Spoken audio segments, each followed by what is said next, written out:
On the Hour, modern yet palatable news presentation. The news. A United Nations delegation in Iraq has uncovered another threat to world safety. In a secret factory near Baghdad, they discovered Saddam's henchmen with a lidded pan of hot water on a burning gas stove. Had we failed to uncover this pan, said a spokesman, it could have boiled over, seriously scalding someone's inner wrist, or put out the pilot light, creating a nasty gassy smell. And now sport. This is Sports Desk. I'm Alan Partridge. Cricket, and a shock result at Lord's today when Glamorgan defeated Middlesex. I spoke to Graham Gooch in the pavilion. Well, Graham Gooch, all out for 36. That was quick, you must be pleased. No, it's the lowest score on record, actually, Alan. We're very disappointed. I heard talk in the shower room that you had trouble in the groin department. No, my groin is functioning 100%, thank you, Alan. 100%. Golf news now. And the British Open reached its climax this afternoon at Turnberry. I spoke to Seve Ballesteros in the clubhouse. Seve Ballesteros, it's all over, you're back in the bar.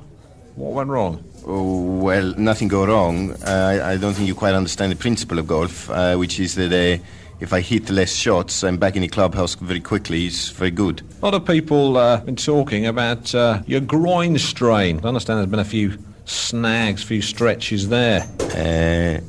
What people is this who are talking about a strain? Because it's not true. Seve Ballesteros.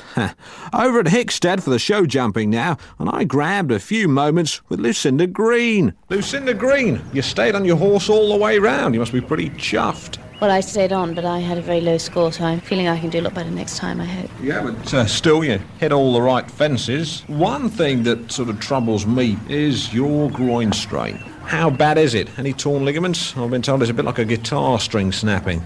No, I don't have any strain of that sort. Surely the taking off the landings, there must be a strange kind of pressure on the groinal area. I was wondering how you cope with the impact. Yeah, I think you've got the wrong rider. I don't have any groin strain at all. How do you deal with the inevitable muscular spasms and pains that must rack the groinal area? I don't have any pain whatsoever. I love the sense of humour you got there. Listen, have a can of Ralgex on Alan Partridge. I'll spray it on. Thanks. This is Sports Desk. I'm Alan Partridge.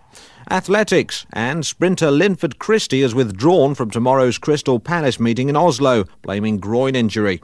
The problem centres on possible tearing in the lower skin and a slight severing of dry tissue from the genital wall.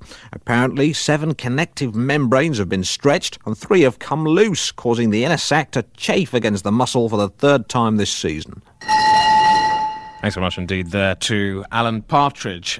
Sport now, and earlier today Linford Christie won his race. Alan Partridge caught up with him literally seconds after he'd finished. You've just finished that race. It was a good race, and... What time was it? What time? Came in just a touch over 10 seconds with a wind against me, so it can't be bad at all. Certainly very good, that, 10 seconds. How far were you running? Half a mile? It was 100 metres, actually, Alan, 100 metres. That's not too far, is it?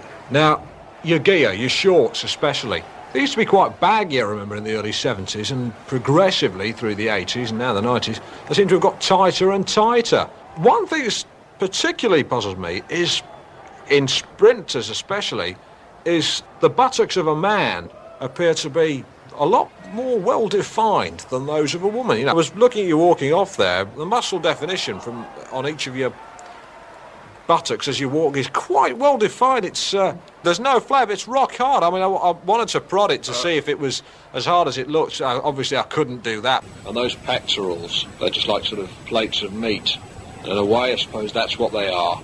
Fantastic. It's a great body. You deserve it. You've worked for it. Can't help admiring it. If I had a body like that, I'd be wandering around the flat naked all day, looking at myself in mirrors. But obviously I do that now. Mrs. Partridge just says, get your dressing gown on and you look like a Christmas turkey. And she's right in a way. My time's past. I'm sort of, well over the other side, so to speak. No point me working out. But you, just look at you. Fantastic.